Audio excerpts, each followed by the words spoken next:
I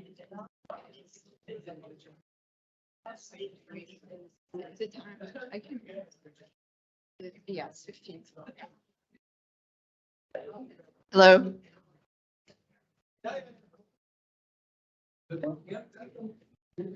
Right. Welcome to our final event talk of AMPRA-5.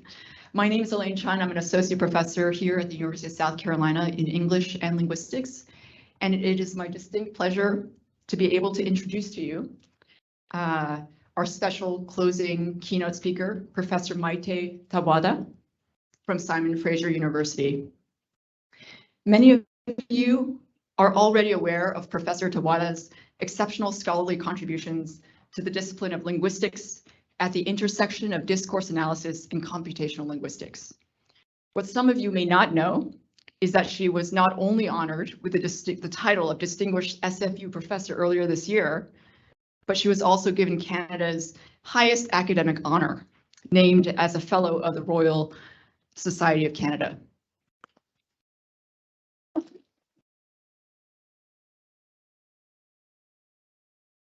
So briefly, let me offer you just a few more highlights about Professor Taboada's background.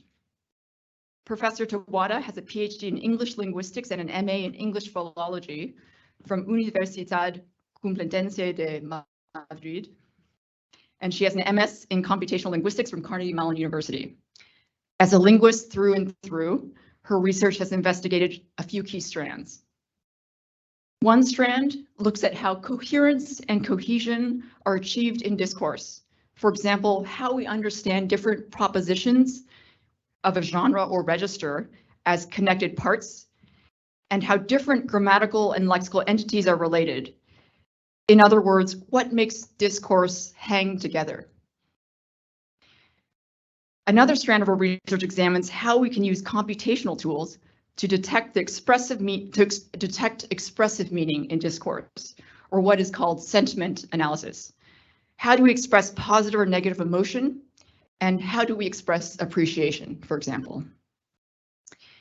So in addition to contributing to our understanding of language from a theoretical contributions, I think one of the most impressive aspects of Professor Taboada's research is, as we'll see here from her talk today, is her ability to use tools of computational linguistics to make a positive impact on society, specifically by looking at how we engage in public discourse, whether identifying what sorts of online comments lead to civil discourse, monitoring discrepancies of gender representation in news stories, or detecting fake news and misinformation. As a prolific scholar, she has published over 50 journal articles, nearly 50 book chapters and conference proceedings, very busy, and edited several books and conference proceedings, in addition to publishing her own book titled Building Coherence and Cohesion, Task-Oriented Dialogue in English and Spanish, and creating various corpora all the while. She has received 22 research grants over her career, totaling $4.5 million, if I've calculated correctly, of funding.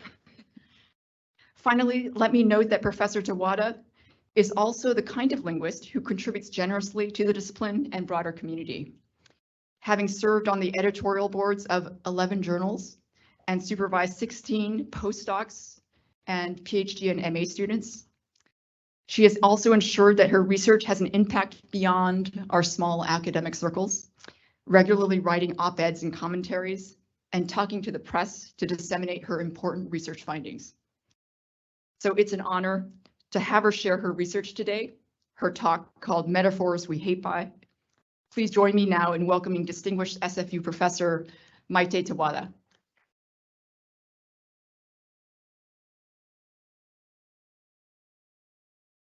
Elaine, for that very generous introduction. And since we're closing, I'll say thank you to Elaine, thank you to Anne, thank you to the entire local organizing committee. I think it's been great. I think I can say for many people here that we're very grateful that you brought us together in person again. So I'll get started. I'll assume that everybody can hear me, people online can hear me, unless anyone tells me differently. So I want to talk about metaphors of hate, in case the reference wasn't clear. There it is, in your face. Lakoff and Johnson's 1980 book. This is the roadmap. I want to talk about abusive language, hate, abuse, awful language. And I want to make it clear that it is largely metaphorical. And this is in the context of abusive language online. So I'll spend quite a bit of time talking about the context. Then I want to talk about, how we have taxonomies for this, because as linguists, we like to classify things. And then at the end, I'll talk about the analysis that I'm doing, still small scale and not a lot of analysis, but this is a new project, so this is where I'm going in the next few years. So first of all, abusive language is metaphorical language. I'll start with a content warning. There is some kind of awful speech here, although I have carefully selected the least worst of the worst, because wants to read that stuff on a Sunday morning. But there is some offensive language. Now, why do I say that this is metaphorical? Well, clearly there's, we all read, hear lots of very explicitly hateful and offensive language online and offline. But what I've discovered and what I found more interesting was that we tend to wrap negative opinions in positive language. And we discovered this in the context of doing sentiment analysis, of trying to distinguish positive from negative texts. We were looking at reviews a lot. And we found that reviews that we knew were negative were not easy to identify as negative automatically. And that's because they didn't contain many negative words. We were using mostly words to do this work.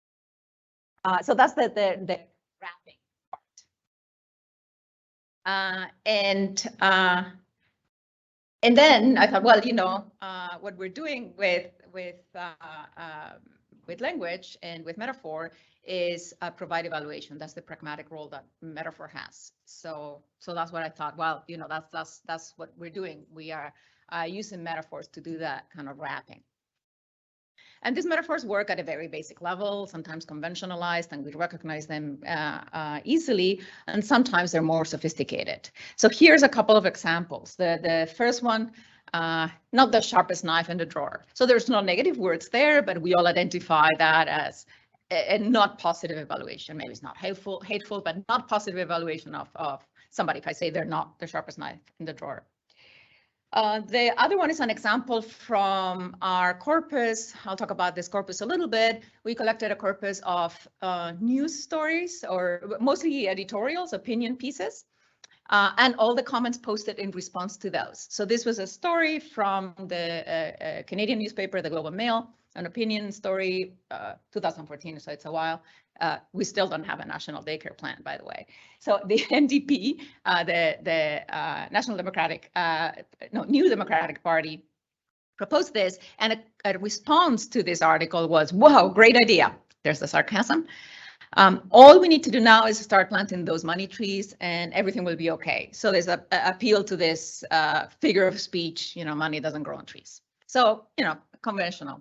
And then you get more sophisticated, more novel metaphors. The opposition parties failed to address the coming economic tsunami of aging boomers. And this is not terribly novel either. Barbara Danziger has talked about this idea of retirees as a tsunami, and many problems are seen as natural phenomena that are unavoidable. So that's the kind of thing that I want to look at. I want to ground what I'm saying in how I've gotten here and the background. I've been thinking a lot about how this works, the language of hate, which often starts with dehumanization. It's got a long history.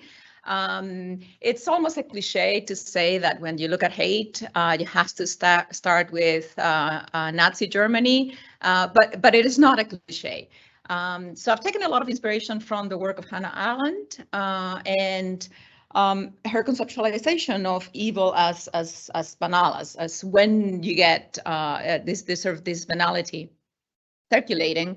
Hannah Arendt said that Eichmann spoken cliches, and a lot of the humanization happened from the language that the Nazi Party was using. And Victor Klemperer also has a great book on the language of the Third Reich. Victor Klemperer was a philologist, so he really studied and observed what had happened. But we've seen this repeated, this dehumanization. We've seen it in Rwanda, and it was also through metaphors and language. We've seen it in Myanmar. The Danger Speech Project at Harvard has studied this clearly. They talk about dangerous speech as the speech that lowers the barriers to violence. And in language, in studies of language, the language of othering and the exclusion, this edited book by Reagans is also very good. Taking it to more home to the linguists that we know, Dwight Bollinger, the book Language as a Loaded Weapon, talks about words as weapons. And I think everybody should go back and read Deborah Tannen. I discovered this book only a few years ago, but she did at this point, 1998, capture this transition to an argument culture, to an agonism in politics, but also she talked about this agonism in academia. And I think it's a clear transition, a real change that she saw happening. So when we think about dehumanizing language, which is the extreme, I'm not going to talk about hate language a lot today, but that's the extreme, the hate and dehumanization. When you think of what scholars have characterized as the language of dehumanization, you find metaphors related to animals, especially vermin or undesirable creatures. The language of disgust as a physical feeling that then becomes metaphorical. And actually, the language of disgust is very interesting, how we have extended disgust to many things that are not traditionally disgusting. And also extremely negative values. You present something or somebody as outside the norm, and the denial of subjectivity and agency. These things are all metaphorical. So I hope you're convinced that that's what we're dealing with, metaphorical language. So I'm going to spend some time talking about abusive language online and how I've come to study this. In the online context, you often hear three sort of terms. You hear abusive language, you hear toxic language, that's an interesting metaphor as well, and hate language. Definitions of what counts as toxic depend on many things. Some of these are just defined by platforms, so we have companies dictating what is toxic and what's not. But also sometimes we're speaking, and sometimes we have a higher barrier for prominent people because we think, oh, they reach so many people, they reach such a large audience that we expect them to do well.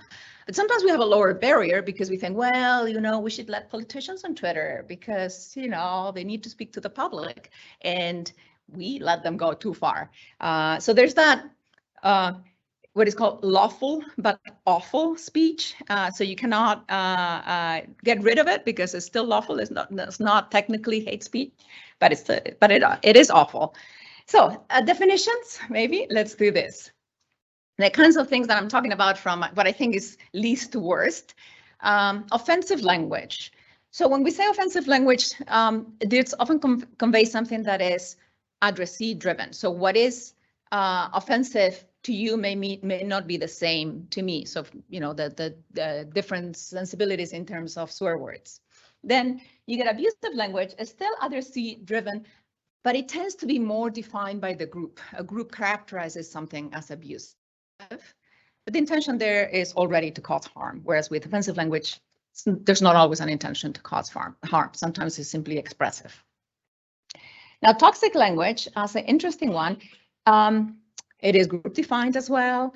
There's intention to cause harm to the individual if there is speech addressed to somebody, but it also is perceived as worse because it poisons the community. So there's that metaphor of poison and toxicity that makes things worse for everybody.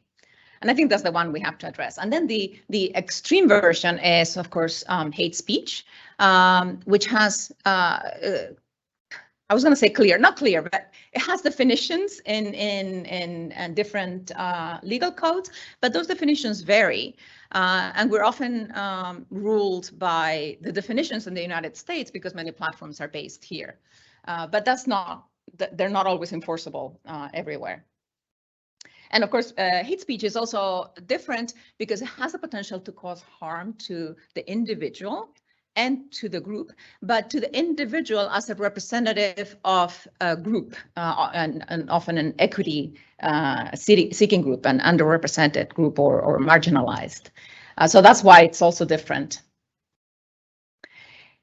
So as I said, I've come to this after working on subjective language, opinion, sentiment analysis for a long time. So we started this project with my team, looking at subjectivity and opinion in editorials and comments and newspaper comments. So it was a linguistic annotation project. We wanted to annotate things that express evaluation, whether negative or positive, and we work with the appraisal framework.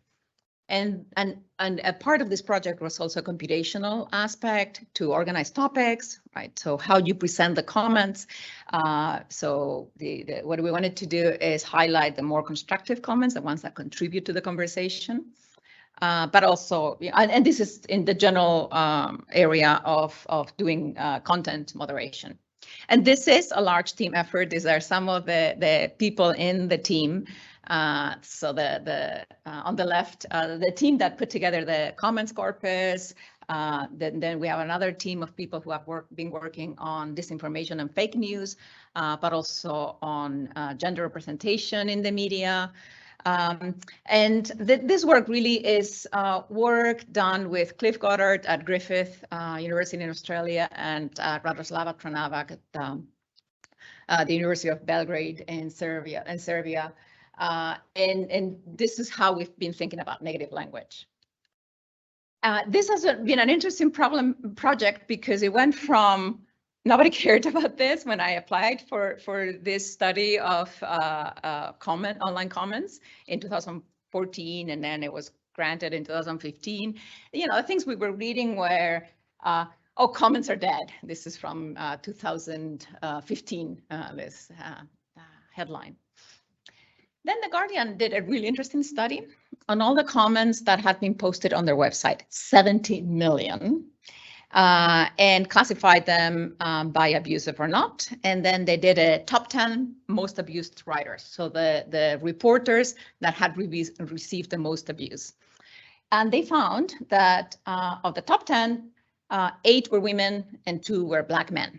So you can see the equity aspect there. And then, you know, fast forward a few years, everything is content moderation. The EU has been working very hard. They just passed the Digital Services Act, which regulates online content and asks platforms to provide transparency reports. The US is working on this. Canada has an online harms bill in the works. So, to what happened in the last few weeks with Twitter, everything is content moderation. So it's fun to see a project become current all of a sudden. Well, why do I think this matters? Well, initially this was thought of, well, just trolls and ignore the trolls, right? Now what we see is active misinformation campaigns and concerted efforts to do all kinds of things that affect how we talk to each other. So the risks here are risks of canceling, but also self-censorship. So if you feel like cannot participate online, that's, I think, becomes a problem for civil discourse and a threat to democracy. But the interesting thing is that these dangers have, as I've been saying, an equity aspect. And there are many, many examples of this. I'll highlight one. This was a study in 2020 by researchers at the University of Sheffield, sponsored by UNESCO.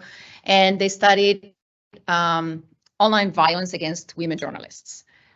So they found that 20% of the respondents were attacked or abused offline in connection to online violence. And I've been mentioning this report for the last couple of years, and people nodded. But then I mentioned today Nancy Pelosi, and it's very clear the connection of online violence to offline physical violence. Now, the study looked at women journalists, so the results or the consequences were they needed to have increased physical security, they missed work, there were mental health impacts. So there are also workplace impacts, labor impacts here. And some women withdraw from public life. So this study has been repeated and has been shown in many other professions, not just with journalists, with politicians, during the pandemic with healthcare professionals, with any kind of public facing profession, and also in other underrepresented groups. This has been called gendered online abuse. And I want to stress that there's the connection between the online and the offline world. It's not just trolls that we have to worry about.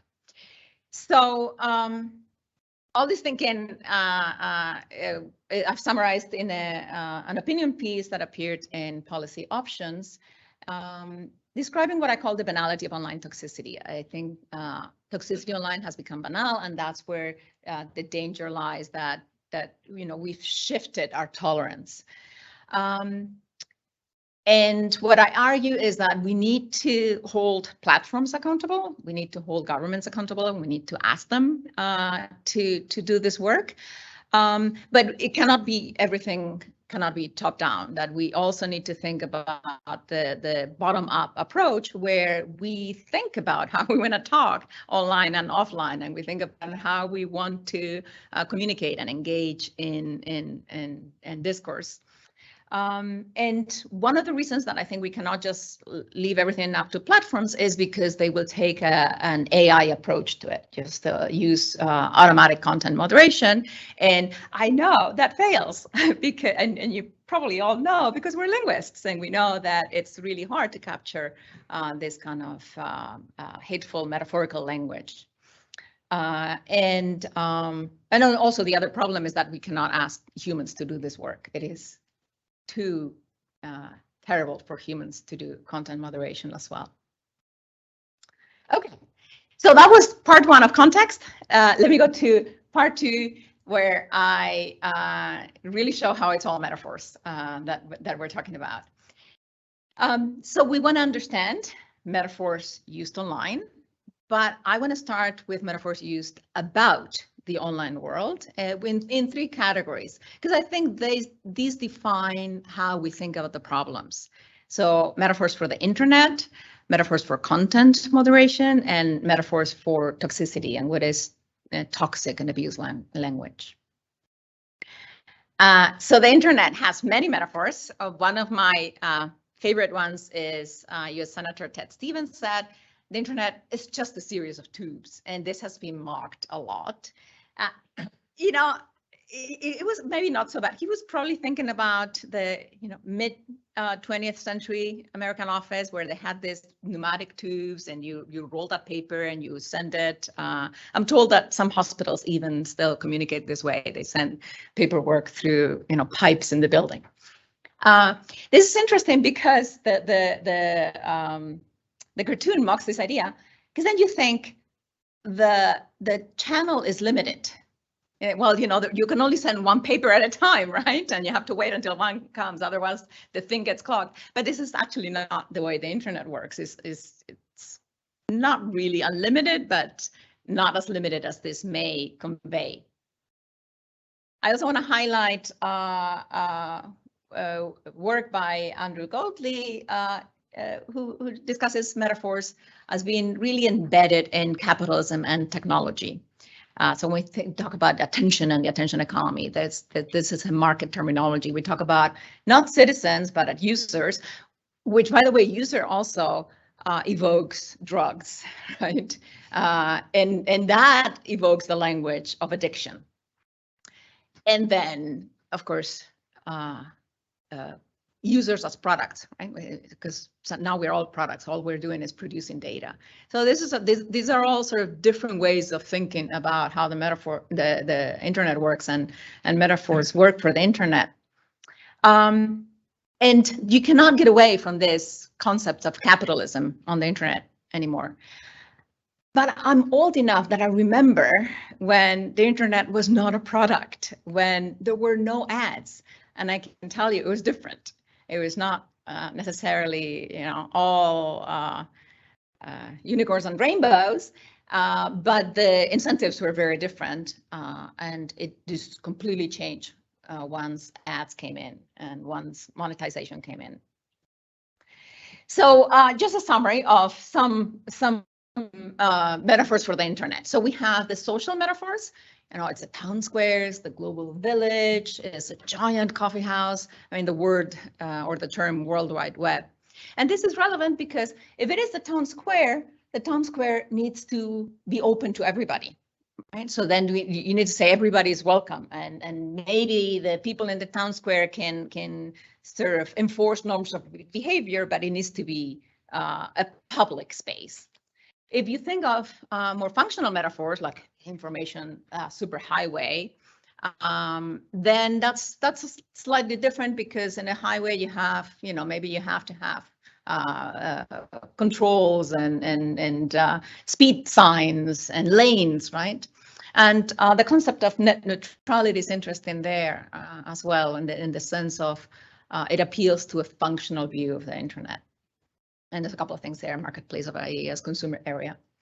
And then there's some more visual spatial metaphors, like the idea of cyberspace and the, I don't know to other people, and I'd be interested in feedback on this, but what the Electronic Frontier Foundation proposes, that, we're in cyberspace, doesn't evoke very positive ideas for me, because I think the frontier was not a very good place, and certainly not a very good place for minorities. So I don't, the appeal to a frontier cyberspace metaphor, doesn't work for me as a good place.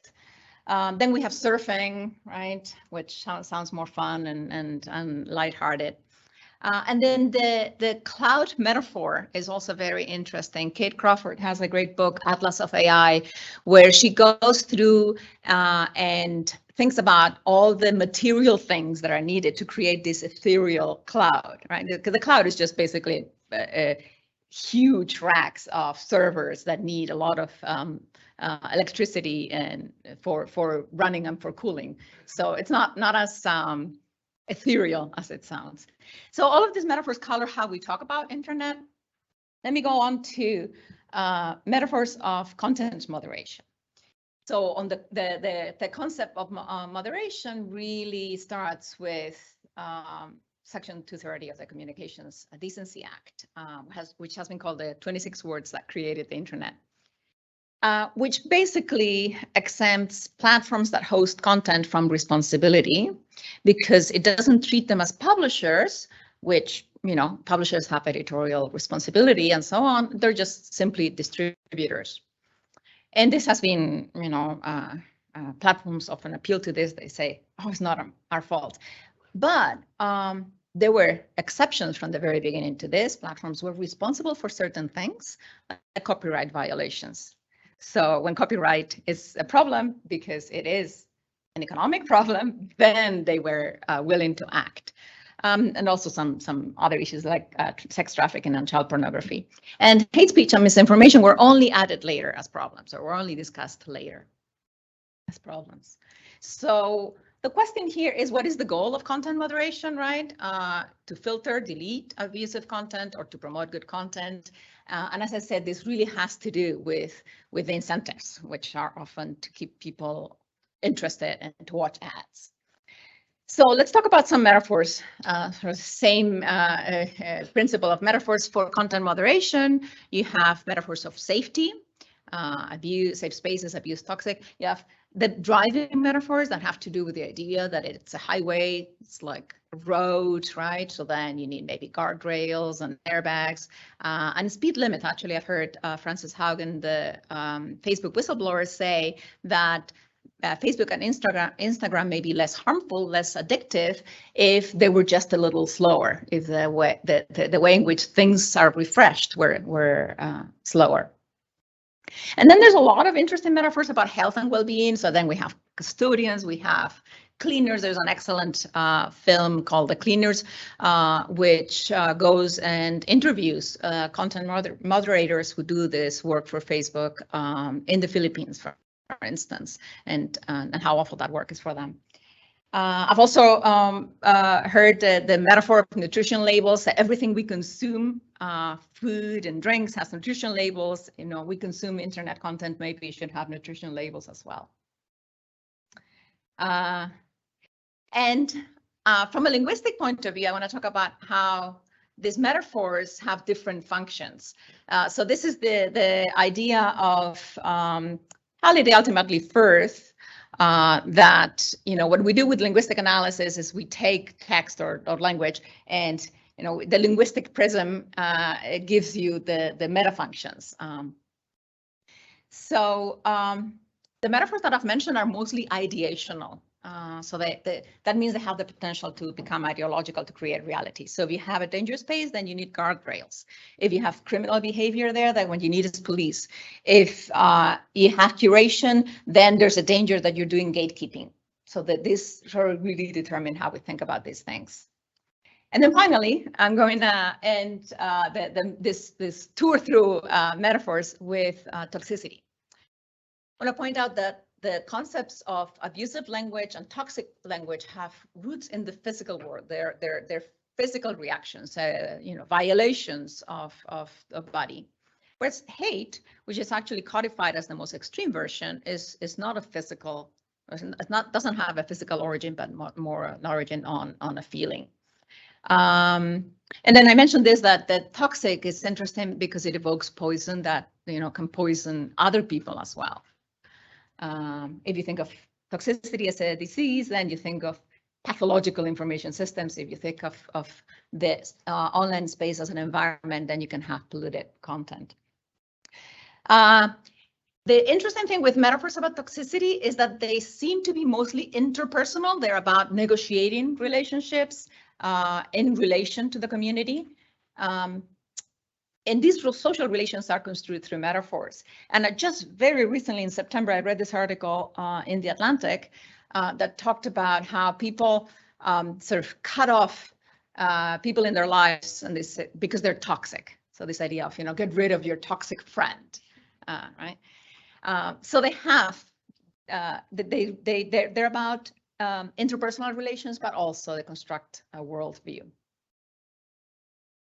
So really, it's metaphors all the way down, like the turtles all the way down. Okay, this is where we are.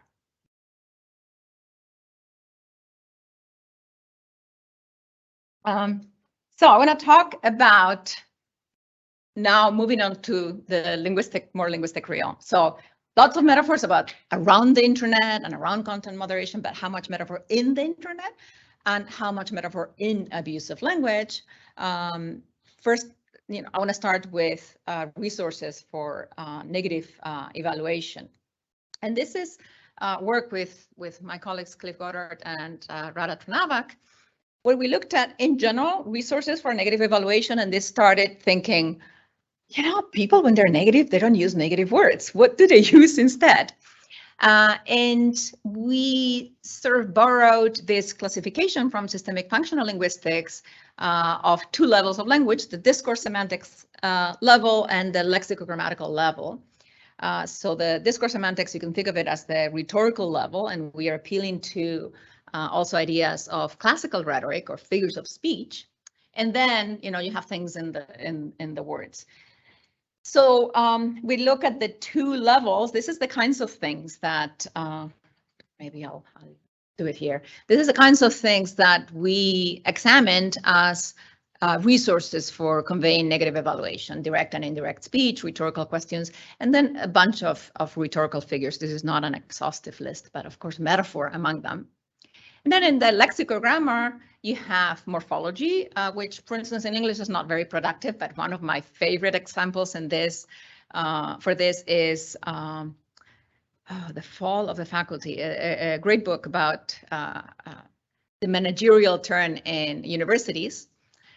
where the author talks about how universities have now, deans and associate deans and adjunct deans and deanlets. So the let suffix is not terribly productive, but it can be used effectively for negative evaluation. I was an associate dean at some point, so I call myself a deanlet often. And then you have also other resources in the lexicographer. So now that we have that taxonomy, the kinds of things that are deployed, let's finally look at some examples of metaphors. Oh yeah, not at examples yet. I want to talk about data and methodology first. So the data that we used for this is the SFU Opinions and Comments corpus. As I said, it's a corpus of newspaper articles and all the comments. We have over 600,000 comments, individual comments, and we annotated 12,000 of those. We did this through crowdsourcing. For constructiveness, we asked people, we gave them very detailed definitions of what constructiveness means, and I can talk about that if you want in the questions. But also for toxicity, we asked them if in response to the article, that comment was to be considered toxic or not. And then we did a project in the Canadian federal election in 2019. Researchers at McGill collected 100,000 tweets directed at politicians. And then with colleagues at the University of British Columbia, we annotated some of those, about 36,000 for toxicity. And I can tell you, this is actually the worst of the data, the comments at politicians. And then there's a public data set from Stack Overflow, is a website for sort of programming questions. And here the users marked the comments, they flagged them as rude or offensive, and some of them were deleted. And there's 57,000 of those. What methods are we using? Well, natural language processing, corpus linguistics. This is, a lot of it is corpus-based discourse analysis. And some of the global mail comments, we used appraisal with my former student, Luca Cavasso. So the more general frameworks, I'm using systemic functional linguistics, conceptual metaphor theory, and Charter is Black critical metaphor analysis. I'll talk about a little bit first the challenges with the analysis.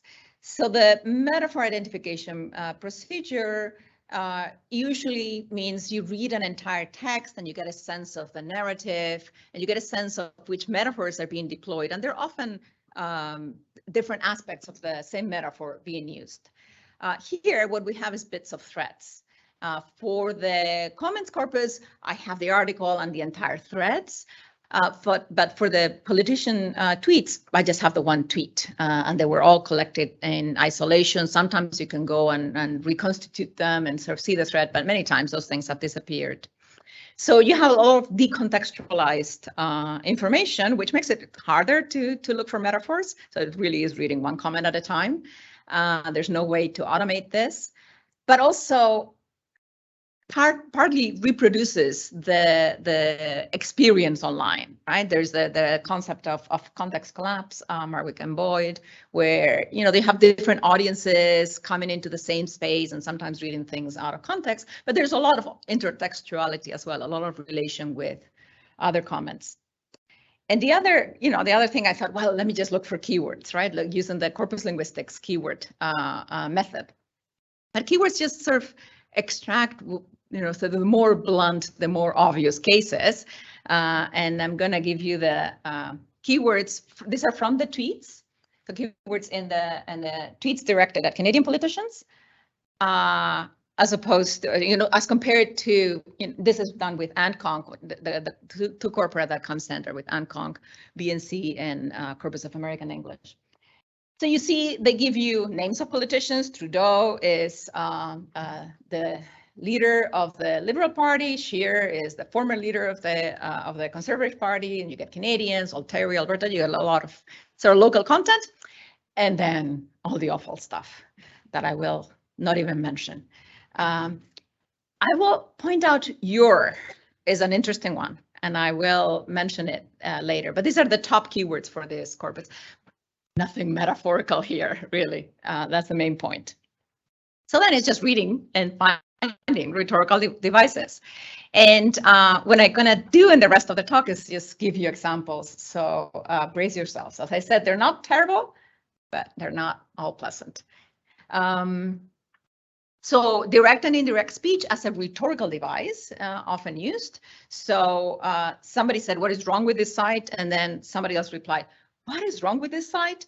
That it lets users like you register and ask questions. So that's the attack to the other person. You get rhetorical questions. Has this done with this? Can you actually support that claim with real evidence? You know, of course, it's not a genuine question. And there's also an appeal to an idiom, right? So sort of the hype, hook, line, and sinker. There's a lot of sarcasm and irony, another rhetorical figure. We do not have a magic crystal ball to see your code. You need to, this is from Stack Overflow, so people are asked to post the entire thread of code or the environment in which they created it, because one line doesn't tell you where the problem is. But let's move on to metaphors. So we have conventionalized metaphors. The fundamentalists who control the media or have the ear of the media have become the tree which hides the forest. So it's just an appeal to you know, a phrase, an idiom. You get more examples of this conventionalized metaphor, like not the sharpest knife in the drawer, not the brightest bulb in the room, and then sarcasm as well. And this is an interesting one because they mentioned the toxicity. In some cases, toxicity is mentioned explicitly. Thanks for being toxic, and the downvote. Also, this is from Stack Overflow. If you get downvoted, then your question doesn't show up and nobody answers it. Other metaphors, lots of dehumanizing metaphors, and especially with politicians. So the Global Mail refers to Mr. Kenney, a former premier of Alberta, as a person of stature. In our house, we refer to him as Piglet. So this is very explicit. Up on his hind legs, squealing. This metaphor, I didn't know if to call it dehumanizing because, you know, Neanderthals and Cro-Magnons are technically humans, but maybe Homo sapiens-izing. But you know, this is kind of the same strategy. You know, maybe sarcastic. All right, it's not directly an attack on ISIS, but yeah. More dehumanizing metaphors. This one is interesting. This is about Stephen Harper, a former Prime Minister of Canada. Of course, we all know, unfortunately, there is a segment of the voting public that worships the ground Harper slithers on. So the comparison to an animal and an animal that slithers. And of course, since slithering, you cannot think of anything that slithers as anything but evil, right? Then this is the toxicity as well, being explicit. A bad politician as a toxic substance. This was a hashtag that I discovered had been created during the election. Stephen Harper. So they started the movement to heed Steve, but anybody but Harper, dangerous power of one, vote strategically to heed Steve. It appeals to that, you have to, vomit out something that is bad for you. And of course, it has the rhyme as well, which is common in figurative language. And then one from tweets about Michelle Rempel, a politician. You're a toxic idiot and you disgust me. So very explicitly about toxicity as an insult. Questionable thing as rotten. This one is, not an insult to somebody, but I thought it was interesting. The Fair Elections Act does not pass the sniff test. It stinks. So yeah, again, not an insult, but appealing to those concepts of disgust. Out of touch and out of space. This columnist lives on Pluto. And one about appearance, I think this is probably the worst of the data I have today. This is a tweet at Catherine McKenna, who was a minister of the environment and received the worst of the abuse during her time in office and during the political campaign. In fact, she is the first Canadian politician to have a security detail because she was attacked online as well, or verbally abused, not online, in person, offline. And somebody creatively came up with the epithet climate Barbie. She is blonde, conventionally attractive. So they appealed to Barbie as the dumb blonde, I think it was the idea. But the interesting thing here is that they say this, right, appealing to the Barbie, attractive, blonde, but dumb. And then they say, you need to look in the mirror, lady, as difficult as it may be to have a look at your face. So then they destroy the sort of attractive piece, and then I guess they're just left with the dumb piece. She is out of politics now, and she has never said that, you know, this things were the reason, but we all suspect that that's the reason she left politics. Okay, so moving on to lexicogrammar. So these are the last of the examples. There's a lot of rhetorical devices. I hope I have persuaded you, and a lot of metaphor, but I think it's also important to look at lexicogrammar, and in particular phraseology. So we find a lot of what Weber and Barbieri call stance bundles, lexical bundles, things like I don't know, I don't want to, you don't have to. But sentence stems, or this kind of engrams and collocations are very interesting. And that's where the you are that I mentioned earlier comes in, or you're or you are. When you look at, this is from the tweets, when you look at the concordances for you are or you are so, what follows is always negative, and it's always terrible, boring, desperate, and dishonest, dumb. And this is interesting because you have a misspelling there of fucking, maybe to you know, evade filters. But if you know that you are so is always followed by an insult, it can be a cue to an automatic system, right? So this is where the phraseology can come in handy when there are no negative words. And the same with you, sir, are. So this was interesting. We also found this in the tweets directed at politicians. So they use sir, which sounds sort of differential, but these are not differential. Corrupt lawyer, dictator, disgrace, lion, sack of shit, whatever, you know. So use there are is a good indicator that there's an insult coming. And then I want to mention one more sort of in the lexicogrammar. We found this kind of adverb, we call them adverbally adjectives, combinations of an adverb that ends in ly and an adjective that seem to be very creative. We actually presented this at the last AMPRA, Cliff Goddard and Radha Charnavak and I, because they're not always evaluative and they're not always negative, but when they are, it's hard to know. We say they're not compositional because it's hard to know what to do with aggressively mediocre. Yeah, you know, you get aggressive, you get it's bad, mediocre is kind of, you know, not so bad, but aggressively mediocre sounds like a negative evaluation, or hilariously stupid. So when I started thinking, oh, I'm going to look at a lot of metaphors. But what I found is that it's the combination of all these rhetorical devices that constitutes the language of hate. Jonathan Charters-Black says it's the combined effect. He was looking at politicians and rhetoric. It's the combined effect of a variety of rhetorical strategies that constitutes the language of leadership. And I think it's all of these rhetorical strategies that contribute to conveying hate without making it explicit. Metaphor and framing are very important, but they're just one of the devices.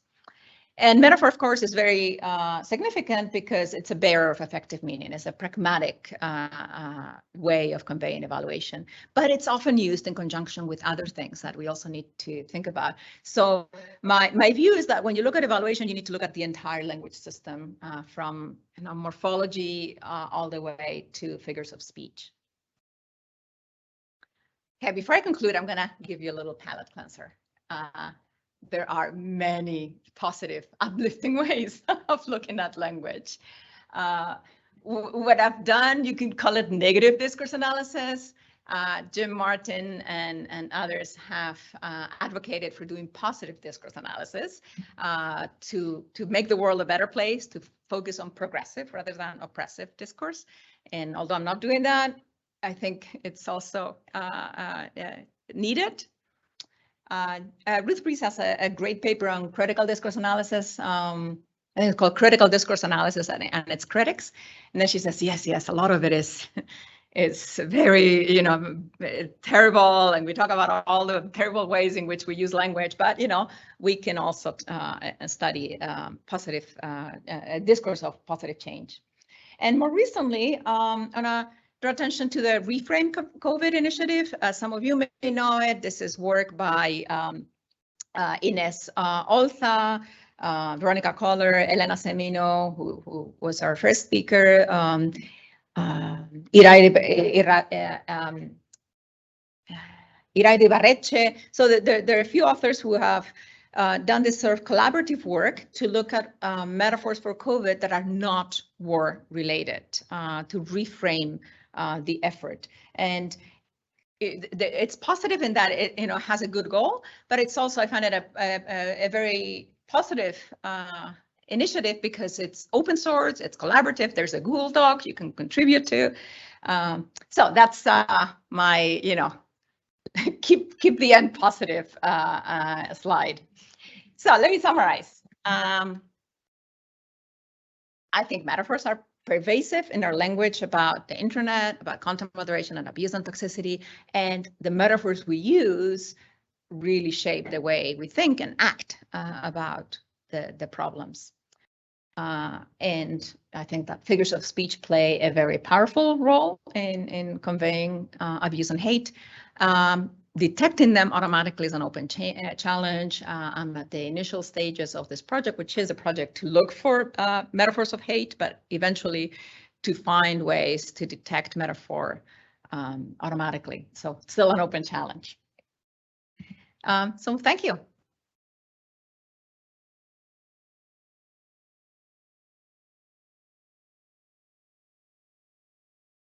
Welcome questions. I don't know if anyone wants to look at the references. You can ask me, but maybe what I'll do is I'll stop the sharing. There's a microphone that can be passed around, I believe, and people who are online also are welcome to add their questions to the Q&A.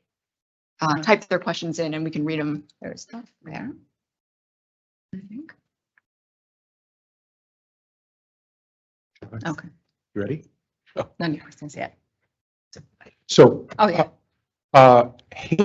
hate is often reactive, and in the eyes of the person who hates, sometimes they see it as retributive. And I've seen some studies of the people who generate some of the most, the most vociferous and nasty comments, and very much that they convey often this notion of condescension. You hear reference to the elite, that there's an elite. And I'm just wondering, do you know, or have you looked at, or do you know of others who have linguistic cues of condescension that might actually be prompts for some of the nastiest things that you were looking at? That's a great question. No, I haven't.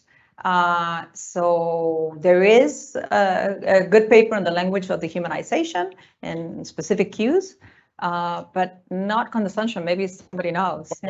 Just follow up. Dehumanization happens. There's this wonderful Belgian psychologist, Jean-Philippe Léon. Have you ever heard of his work? And he looks at a phenomenon he calls infrahumanization, which is the idea that you treat people as less than human. So, and then sometimes it can be very subtle. So rather than attribute secondary or complex emotions like pride, you only attribute, basic emotions like happiness. And he's looked at something, he's looked at this as a social psychologist, but I wonder sometimes if that's a step on the way to dehumanization. Right. And then actually, yeah, and condescension is the sort of Yes. lower level. Yeah. What? I don't know if I need. No, I don't need to be here. Yeah.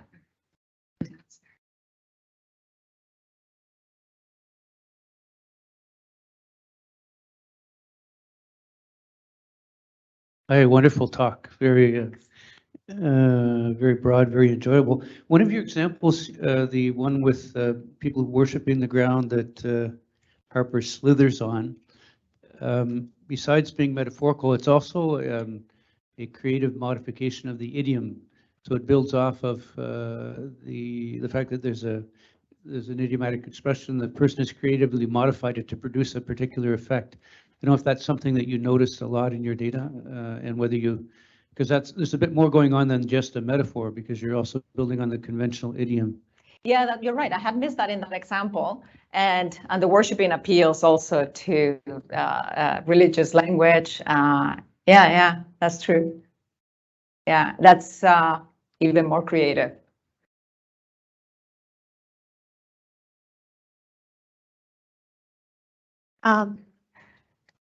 Thanks for this really fascinating talk.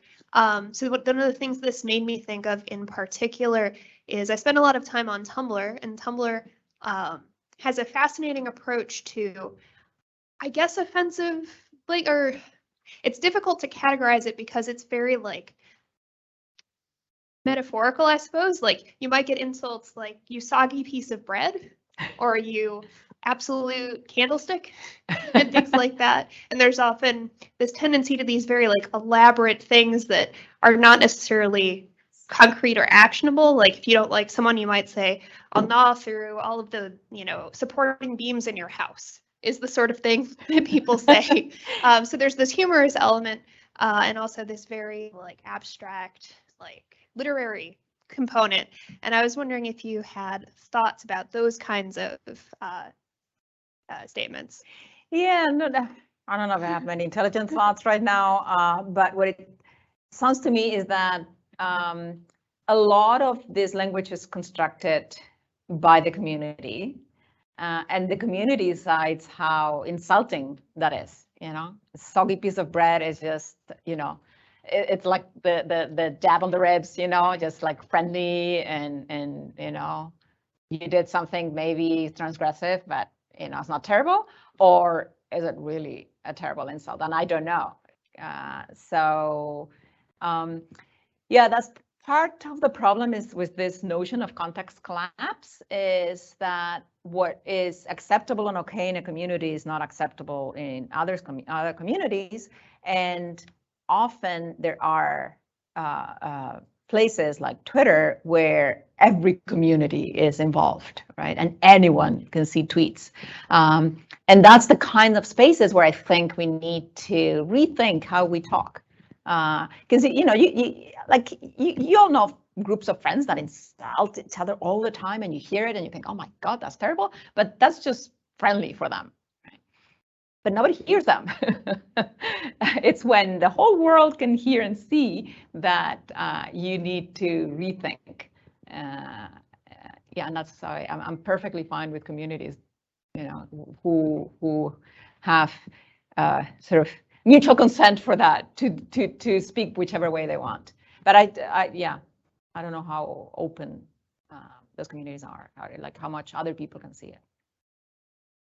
I believe there are 2 questions, one Yeah. back with the mic over there, and then one here. Oh, yeah, sorry. I'm not checking, but yeah, you tell me. Yeah.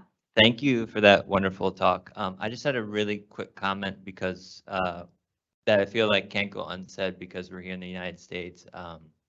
And just that you said the dehumanizing language started with Nazi Germany.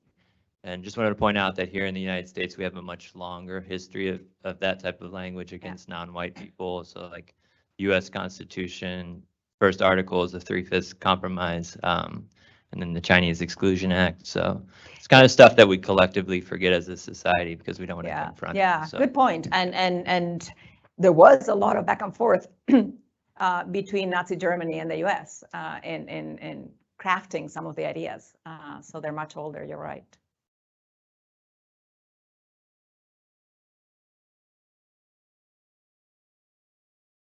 Yeah, thank you for a very stimulating talk. I was interested in how difficult it is to detect the hate speech that you're finding through sort of simple techniques like a list of words and so on. And it's almost as if people have gained skill in evading detection. Yes. And possibly there is some of that, but I'm wondering if the level of creativity in concocting insults reflects something that might be found in more sort of face-to-face environments as well. Whereas if you're using a sort of a cliche or a standard insult, it might just sort of bounce off. But if you want to sort of have an impact, maybe you want to be creative in finding insults. So I'm wondering to what extent there's sort of a natural framework that's going on in the way people naturally can construct creative insults that just sort of enables these insults to slip through under the radar. Yeah, it's a good point. I think both things are going on. The actively trying to escape filters and detection systems, and the natural tendency for us to be creative, and especially to be creative when we are, trying to be negative. The relative percentage, I have no idea, because that's about intention. Even with misspellings, I've found many swear words misspelled. I don't know if they're actually trying to avoid detection or just typing too fast. Yeah. Questions online? Yeah. Oh, Klemper. Okay. Yes.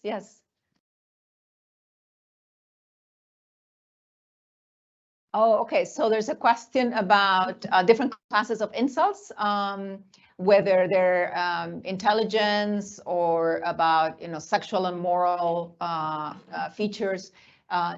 No, I haven't thought about differences in the different classes. In part because I don't have enough examples to have a good list of what kinds of things are being insulted. So, for instance, in the ground that Harper slithers on, it's, I think, some kind of moral insult. The climate Barbie is an appeal or an insult to appearance. But yeah. Oh yes, and Susan Herring talks about another oldie but goodie. Ellen Spertus created what was called at the time flame detection software, and this was mostly for emails, and she used some keywords like "you are." So I am familiar with that work, and I think it's great work that Ellen Spertus did. Thank you, Susan.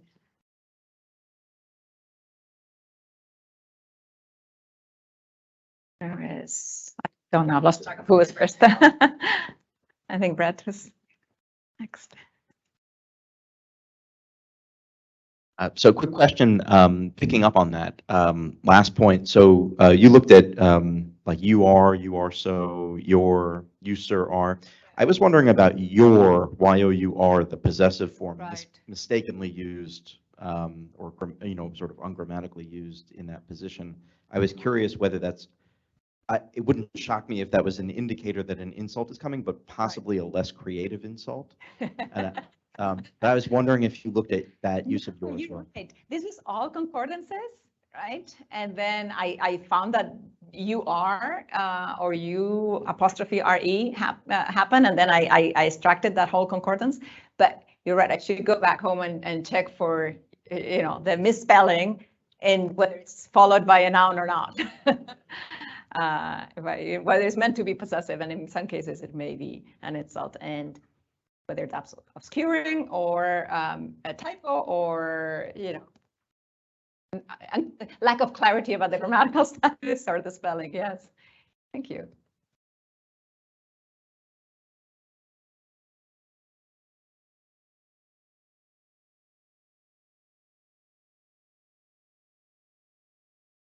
Thank you for the talk. It was fascinating. Yeah. I don't know if I missed it during the talk, but can you elaborate a little more on why Stack Overflow as a particular space for studying this was chosen?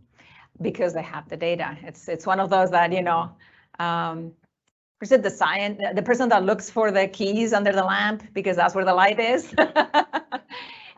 Yeah, actually, I had another slide showing a lot of recent studies on the language of hate are done about online spaces. And then the question is, well, is it worse there, or it's so easy, it's already in text form and you can collect a lot of it.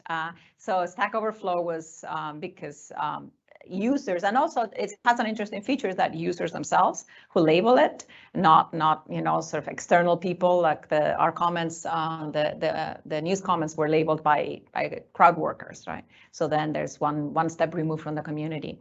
But yeah, they were available. Yeah. We have to actually wrap up because I know that there are probably people who have to make some flights and we have our closing ceremony, but please join me in thanking